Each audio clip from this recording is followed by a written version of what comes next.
बतला दो कौन था। आज जब पता चला तो महाराज अर्जुन भगवान कन्हैया से कहते हैं, हे माधव मेरा रथ लेकर के आओ। आज मेरे गोविंद रथ लेकर के आते हैं। जाते हैं तो वेद व्यास महाराज की कुटिया में महाराज ये बैठा हुआ था अश्वत्थामा। अर्जुन ने ललकार लगाई, खड़ा हो गया। इसने महाराज ब्रह्मास्त्र का प्रयोग किया। अर्जुन की आंखें चौंध आने लगी। भगवान कन्हैया ने कहा, हे सखा, आचार्य द्रोण की विद्या अब तुम्हारे काम आएगी। ये ब्रह्मास्त्र है और ब्रह्मास्त्र की काट केवल ब्रह्मास्त्र ही कर सकता है। इसलिए हे पार्थ तुम भी ब्रह्मास्त्र का प्रयोग करो। आज अर्जुन ने भी ब्रह्मास्त्र चलाया और महाराज जब वो आपस में टकराने वाले थे तो वेद व्यास महाराज और नारद जी ने बीच में आकर रोक दिया। क्यों? यदि ब्रह्मास्त्र से टकराएगा तो उस सृष्टि का विनाश हो जाएगा। अश्वत्थामा से कहा, है अश्वत्थामा क्या तुझे पता नहीं है व्यर्थ में कितने उस प्रभु के बनाए हुए जीवों का विनाश हो जाएगा, इसलिए इसे वापस ले। और अर्जुन तुम भी लो। तो अर्जुन ने तो अपना ब्रह्मास्त्र वापस ले लिया। अश्वत्थामा ने कहा, प्रभु मेरे पिता ने मुझे केवल संधान करना सिखाया लेकिन वापस लेने की विद्या नहीं सिखाई। इसीलिए कहते हैं महाराज अधूरा ज्ञान किसी काम का नहीं होता है।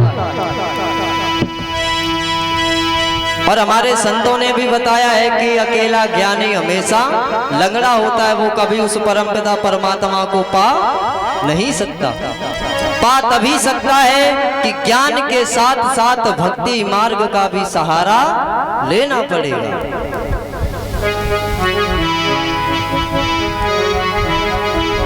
अश्वत्थामा ने कहा, मैं वापस नहीं ले सकता लेकिन इसकी दिशा को अवश्य मोड़ सकता हूं। तो कहा ठीक है, दक्षिण दिशा में इसे मोड़ दो। आज उसने उधर ना मोड़कर पांडवों का जो आखिरी वंशज उत्तरा के गर्भ में पल रहा था उसकी तरफ रुख मोड़ दिया। और जब वो गया तो महाराज उसने उस गर्भ को जलाकर नष्ट कर दिया। इधर अर्जुन ने अश्वत्थामा को लिया, रस्सियों से बांधा और रथ से घसीटते हुए महाराज द्रौपदी मैया के पास लाकर के पटक दिया। कहा, हे कल्याणी लो, जो सजा देनी हो दे लो, तुम्हारे पुत्रों को मारने वाला यही है। तो द्रौपदी मैया ने तो क्षमादान दे दिया। कहा कि कहीं जिस प्रकार से मैं अपने पुत्रों के वियोग में रो रही हूँ, कहीं इनकी मैया गौतमी भी इनके पुत्र वियोग में न रोए। और ये ऊपर से ब्राह्मण भी हैं और हमारे गुरु पुत्र भी हैं। क्षमादान दिलाया। भगवान कन्हैया से पूछा तो उन्होंने कह दिया, मर भी ना पाए और जीवित भी ना रहे।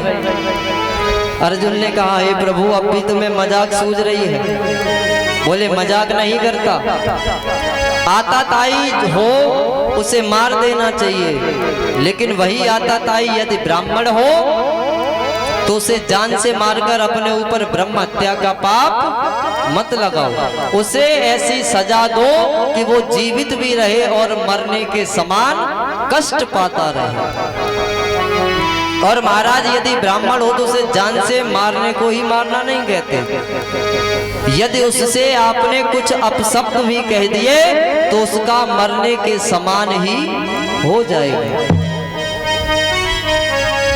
भगवान कन्हैया का आदेश पाकर आज अर्जुन ने उसके मस्तक से मणि को निकाल लिया। कहा, इसी के बल पर इसे भूख और प्यास नहीं लगती, इसका तेज बना रहता है। इस मणि को निकाल लो और इसे दर्द से पीड़ा में इसे छोड़ दीजिए। आज अर्जुन ने उस मणि को निकाला और अश्वत्थामा को जीवित छोड़ दी। भगवान आज अपनी द्वारका नगरी के लिए वापस जाने के लिए हुए तो एक रथ जमीन एक पैर भगवान कन्हैया का जमीन पर है और एक रथ पर है। इतने में ही एक आवाज सुनाई पड़ी कि पाहे पाहे महायोगिंद्र और देव देव जगतपते नान्या त्वद्भयं पश्येयत्र मृत्यो परस्परः। पाहे पाहे महायोगी त्राहि त्राहि हे माधव, मैं तुम्हारी शरण में हूँ, मेरी रक्षा करो। जैसे ही भगवान ने देखा ये तो अभिमन्यु की पत्नी उत्तरा है।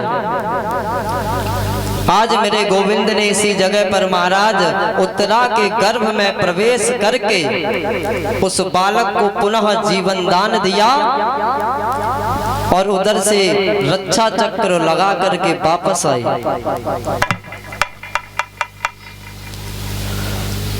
इसी बालक का नाम महाराज पंचांग के अनुसार समय आने पर विष्णु रात पड़ा, लेकिन सारी दुनिया इन्हें परीक्षित के नाम से जानती है। और परीक्षित तो हम और आप सभी हैं। ऐसा इस संसार में कौन है जो महाराज अपनी इच्छा से जीवित तो बैठा हुआ है? कोई? हाँ जी के ना जी? नहीं है। सभी हम और आप उस परम पिता परमात्मा की ही इच्छा से यहाँ बैठे हुए हैं। यदि उसकी इच्छा ना हो तो महाराज यहाँ का एक क्षण भी मुश्किल हो जाएगा। उसकी मर्जी से ही सब होता। यानी जो इस संसार में पराई इच्छा से जीवित हैं वो सभी परीक्षित हैं। परिधन इच्छित बराबर परीक्षित।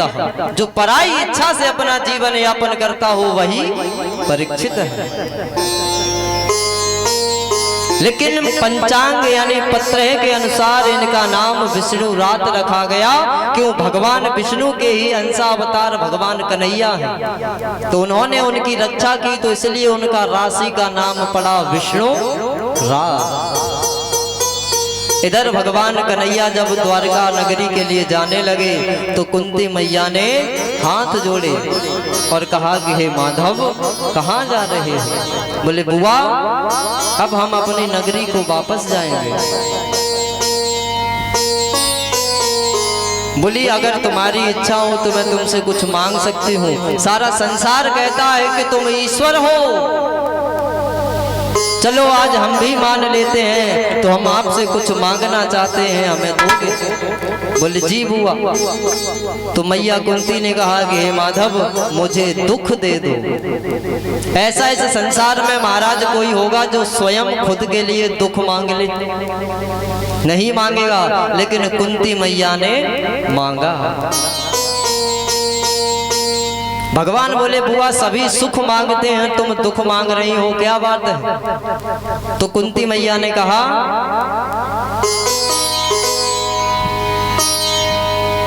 हे लाला जब मेरे पास कुछ नहीं था तो तुम माधव मेरे पास थे। आज मेरे पास जब सब कुछ आ गया है तो तुम मुझे छोड़ के जा रहे हो। मुझे ऐसे सुख की चाह नहीं है, कामना नहीं है जिसमें तुम मेरे साथ न हो। इससे अच्छा तो वो दुख है जो मुझे हर घड़ी तुम्हारी याद दिलाता है, तुम्हें अपने पास होने का एहसास दिलाता है। इसलिए तुम मुझे माधव दुख दे दो। भगवान ने बहुत समझाया। आज भगवान कन्हैया भीष्म पितामह के पास सभी को लेकर जाते हैं। क्यों? भीष्म पितामह ने महाराज वचन ले लिया था, कहा था हे केशव जब तक मैं तुमसे अस्त्र नहीं उठवा देता युद्ध के मैदान में, और जब तक सूर्य को उत्तरायण नहीं करवा लेता तब तक मैं अपने प्राणों का परित्याग नहीं करूंगा। तो अस्त्र तो महाराज कुरुक्षेत्र के मैदान में उठवा लिया। अब बाणों की सरसैया पर पितामह लेटे हैं, दर्द से करा रहे हैं। इतने में ही भगवान कन्हैया पहुंचे। जैसे ही देखा तो प्रणाम किया। कहा आ गए माधव, तुम्हारे ही बारे में हम चिंतन कर रहे थे। द्रौपदी मैया को देखा तो उपदेश देने लगे। द्रौपदी मैया ने कहा, ये पितामह, उस समय तुम्हारा ये उपदेश कहाँ चला गया था जब यही कौरव मुझे भरी सभा में नग्न कर रहे थे। जो आज तुम हमें उपदेश दे रहे हो, यदि यही उपदेश तुमने उन कौरवों को उस समय दे दिया होता तो ये इतना बड़ा महाभारत का युद्ध नहीं होता। आज तुम मुझे उपदेश दे रहे हो, उस समय तुम्हारा ये उपदेश, तुम्हारी ये अच्छी बातें कहाँ चली गई थी जब दुर्योधन मुझे अपनी जंगा पर बिठा रहा था। तो पितामह ने कहा, अरे बेटी, उस समय मैंने उस दुर्योधन का अन्न खाया था, खराब अन्न खाया, इसलिए जितना खराब खून था वो तेरे पति ने अपने बाण से मेरा सारा शरीर बींध दिया है, और जितना खराब खून था वो सब निकल गया। अब जो भी बचा है वो मेरा है, इसलिए मैं तुझे उपदेश दे रहा हूं। आज कुंती मैया को उपदेश दिया और सूर्य को भगवान से कहा कि हे केशव, अब एक वचन और पूरा कर दो। बोले क्या? कि सूर्य को उत्तरायण कर दो, अब मैं भी यहाँ से जाना चाहता हूँ। और मैं यही सोचता हूँ दिन रात कि मैंने ऐसा कौन सा पाप किया जिसकी मुझे ऐसी सजा मिली। मैंने तो इस जन्म में, मुझे याद है, कोई पाप ही नहीं किया, तो फिर ये इतनी बड़ी सजा मुझे क्यों मिली? तो भगवान कन्हैया ने कहा कि हे पितामह, तुम्हें अपने 100 जन्मों तक की याद है, तुमने कोई पाप नहीं किया, मानता हूं, लेकिन उससे पीछे एक जन्म और जाओ। उस जन्म में तुमने अपने बाण से एक दुमही को उठाकर करील की तरफ फेंका था, उसके बदन में जितने कांटे चुभे थे उससे 3 गुने होकर वही कांटे आज तुम्हारे शरीर में बिंधे हैं। ये वही पाप तुम्हारा आज 100 जन्म के उपरांत 101वें जन्म में आकर तुम्हें उसका भुगतान करना पड़ रहा है। इसीलिए कहता हूं माय डियर, सारे संसार में किया गया पाप, कहीं भी आप पाप कर दो इस पृथ्वी के कोने पर, लेकिन जिस समय तुम किस प्रभु के दरबार में जाते हो तो उस समय वो सारे पाप नष्ट हो जाते हैं। सारी दुनिया में कहीं भी पाप करते हो, लेकिन भगवान के दरबार में जाने से वो क्षमा योग्य हो जाते हैं। लेकिन यदि भगवान के दरबार में ही मेरे प्यारे पाप करोगे तो उसकी क्षमा तो ना यहाँ हो सकती है और ना वहां हो सकती है। तो भगवान कन्हैया ने समझाया, इससे तो मैं भी नहीं बचा। पितामह सुनो कि विपरीत समय की चाल हुई तो ये गर्दिश में हाथ हुआ। तुम यही तो सोच रहे हो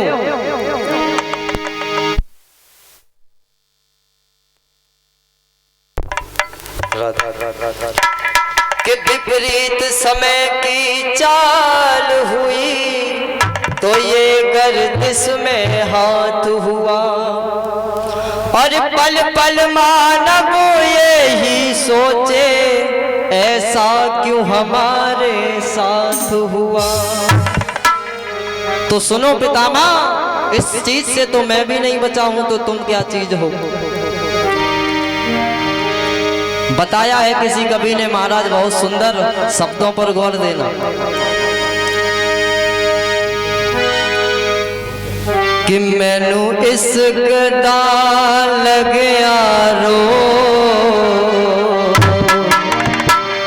हो मैनू इश्क दा लगया रो,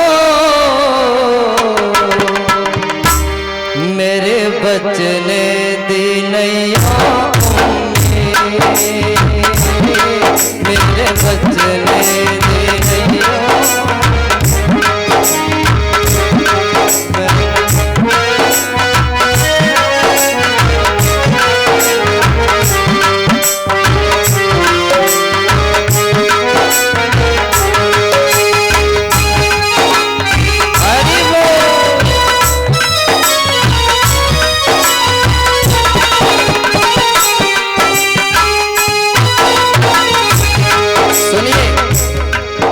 पितामा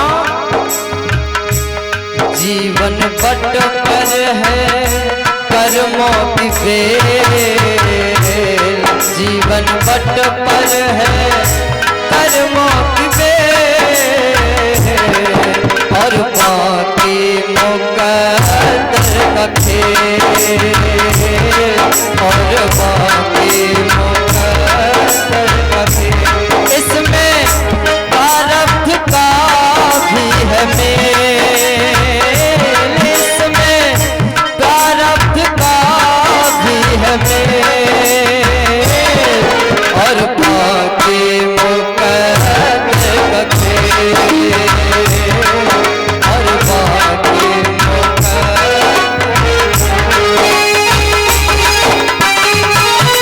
हरि बोल।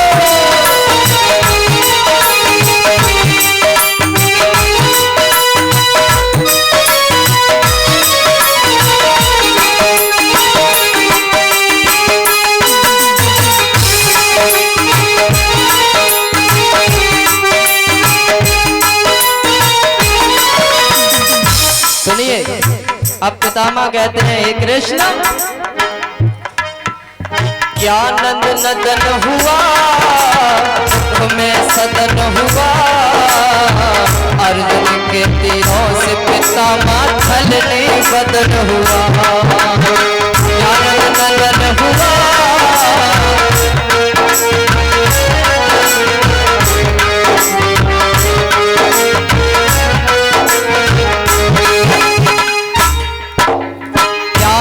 नदन हुआ, दुख में सदन हुआ, अर्जुन के तीरों से पितामह छलनी बदन हुआ। कैसा विधि का विधान है, इच्छा मृत्यु का वरदान है, कैद फिर भी बिन ताले की जेल, कैद फिर भी बिन ताले की जेल, और बाकी मुकद्दर का खेल, और बाकी मुकद्दर का खेल।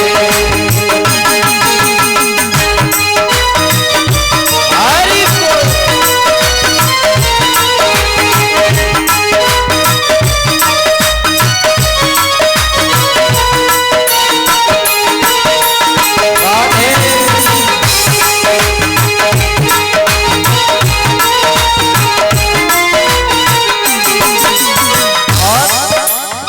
बदला है एकदम, बदला कदम कदम, कदम कदम रहने वालों के था एक कदम कदम, बदला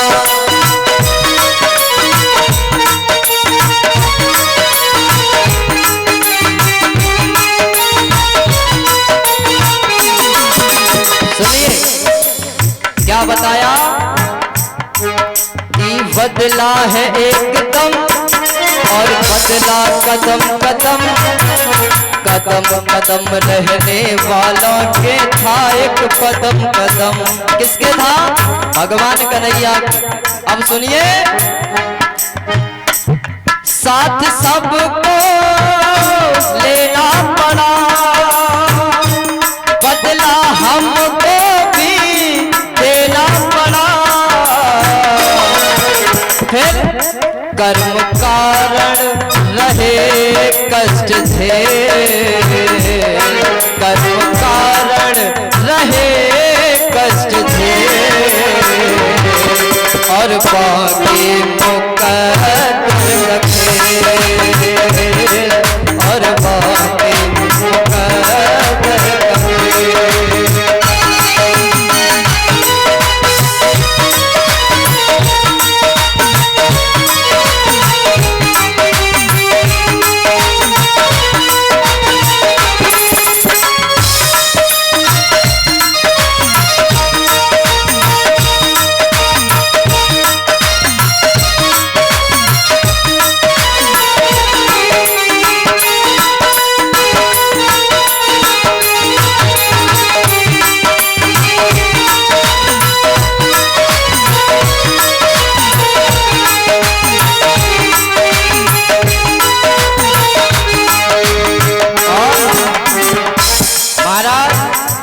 कर्म बहुत अच्छी चीज है, इसीलिए हमें अच्छे कर्मों को करना चाहिए। और यदि गलत कर्म कर लिए तो महाराज सुदामा जी का क्या हाल हुआ। फल कर्म कपा बैठे और पिया बैठे, निर्धन हुए सुदामा जी हक मित्र कथा बैठे। कर्म कपा बैठे उस द्वार पे आ बैठे, निर्धन हुए सुदामा जी हक मित्र कथा बैठे।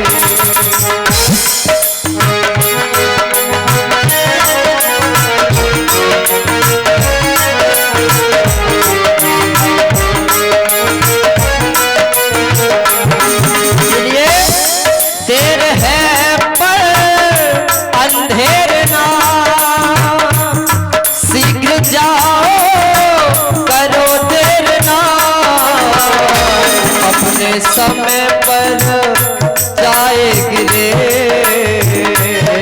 अपने समय पर ही जाएगी रे, और बाकी मुकद्दर रखे, और बाकी मुकद्दर रखे।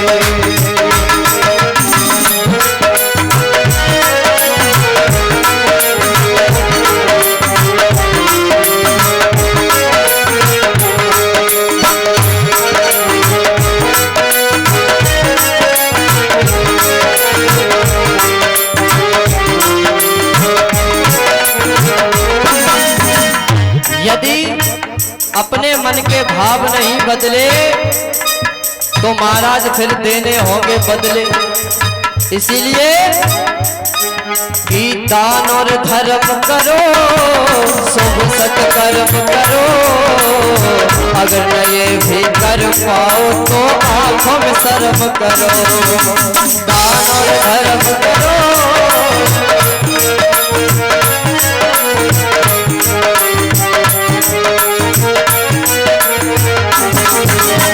क्या बताया कि दान और धर्म करो, शुभ सत्कर्म करो, और अगर न ये भी कर पाओ तो आंखों में शर्म करो। दान और धर्म करो, शुभ सत्कर्म करो, अगर न ये भी कर पाओ तो आंखों में शर्म करो। अगर न ये भी कर पाओ तो इसलिए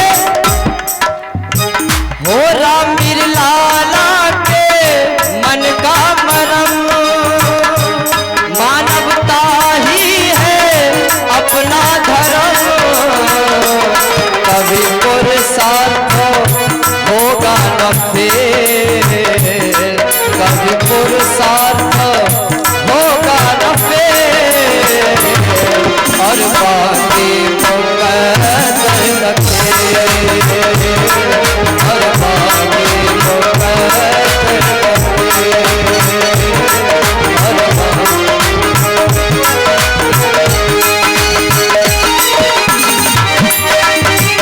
हरि बोल।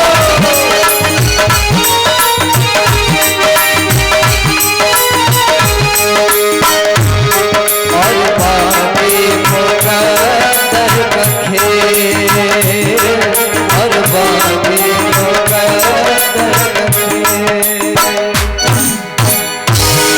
क्या बोलना पड़ेगा।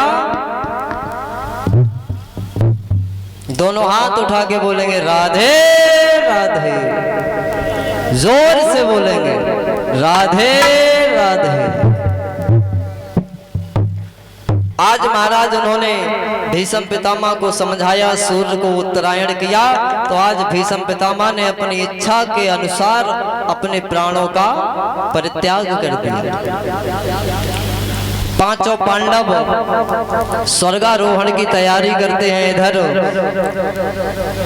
परीक्षित थोड़े से बड़े हुए, और जब बड़े हो गए तो इनका विवाह महाराज उत्तर की पुत्री इरावती के साथ हो जाता है। एक बार इन्होंने सोचा कि देखता हूं कि हमारे पूर्वज हमारे लिए क्या छोड़ के गए हैं। एक बक्से को खोला तो महाराज उसमें से एक मुकुट मिला,